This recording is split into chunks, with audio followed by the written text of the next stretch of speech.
أعوذ بالله من الشيطان الرجيم بسم الله الرحمن الرحيم অসুস্থ ব্যক্তির নামাজ। শরীয়তের দৃষ্টিতে নামাজ এত গুরুত্ব যে কঠিন অসুখেও নামাজ তরক করা জায়েজ নয়। তবে শরীয়ত মোতাবেক তোমাকে এমন কোনো আদেশ করেনি যা পালন করতে তুমি অক্ষম কিংবা তোমার জন্য কষ্টকর। আল্লাহ তাআলা বলেছেন, লা ইউকাল্লিফুল্লাহু নাফসান ইল্লা উসআহা, অর্থাৎ আল্লাহ কোনো মানুষকে তার সাধ্যের অতিরিক্ত আদেশ করেন না।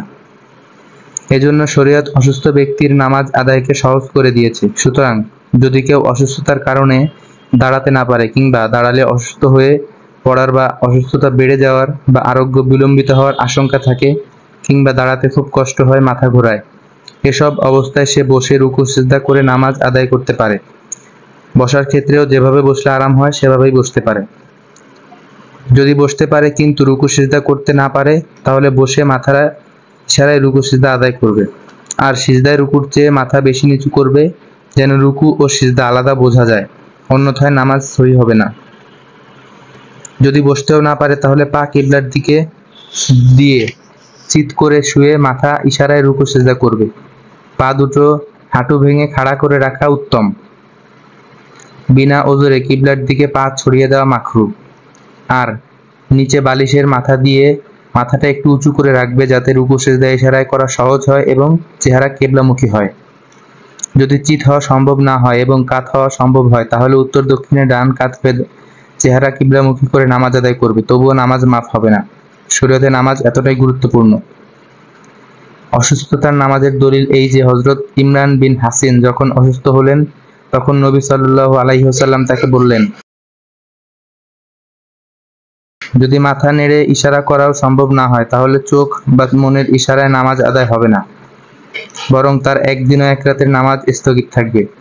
যখন সক্ষমতা ফিরে আসবে তখন তা আদায় করা ওয়াজিব হবে।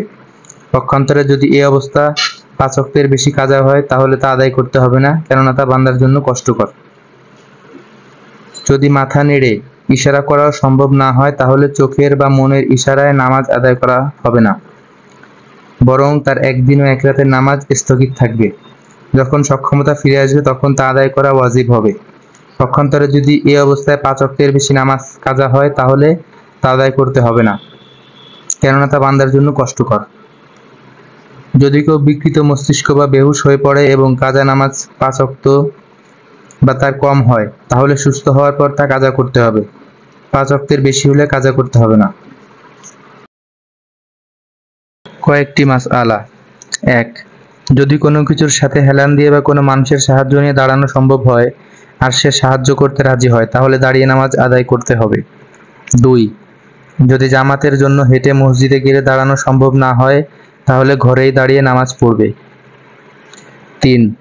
নামাজের মাঝে অসুস্থ হয়ে পড়লে নামাজ ভঙ্গ না করে দাঁড়িয়ে বসে শুয়ে যেভাবেই পারে বাকি নামাজ আদায় করবে। 4. যদি বসে রুকু সিজদাকারী ব্যক্তি নামাজের মাঝে সুস্থ হয়ে যায় তাহলে বাকি নামাজ সুস্থ ব্যক্তির মতোই শেষ করবে। আর যদি বসে বা শুয়ে ইশারায় রুকু সিজদাকারী ব্যক্তি সুস্থ হয়ে যায় তাহলে নামাজ নতুনভাবে শুরু করবে। 4. যদি বসে রুকু সিজদাকারী ব্যক্তি নামাজের মাঝে সুস্থ হয়ে যায় তাহলে বাকি নামাজ সে সুস্থ ব্যক্তির মতোই আদায় করবে। আর যদি বসে বা শুয়ে ইশারায় রুকু সিজদাকারী ব্যক্তি অসুস্থ হয়ে যায় তাহলে নতুন করে নামাজ শুরু করবে। 5. চিকিৎসক যদি ওষুধ প্রয়োগ করে 6 ওয়াক্তের বেশি অজ্ঞান করে রাখে তাহলে নামাজ রহিত হয়ে যাবে, এর কম হলে কাজা করতে হবে। 6. যদি নেশা করে বেহুশ হয়ে থাকে তাহলে কাজা নামাজের সংখ্যা যতই হোক মাফ হবে না, বরং তা কাজা করতে হবে। আল্লাহ তাআলা আমাদেরকে উক্ত মাসালাগুলো বুঝে আমল করার তৌফিক দান করুন। ওয়া আখির দাওয়ানা আলহামদুলিল্লাহি রাব্বিল আলামিন। আসসালামু আলাইকুম ওয়া রাহমাতুল্লাহি ওয়া বারাকাতুহু।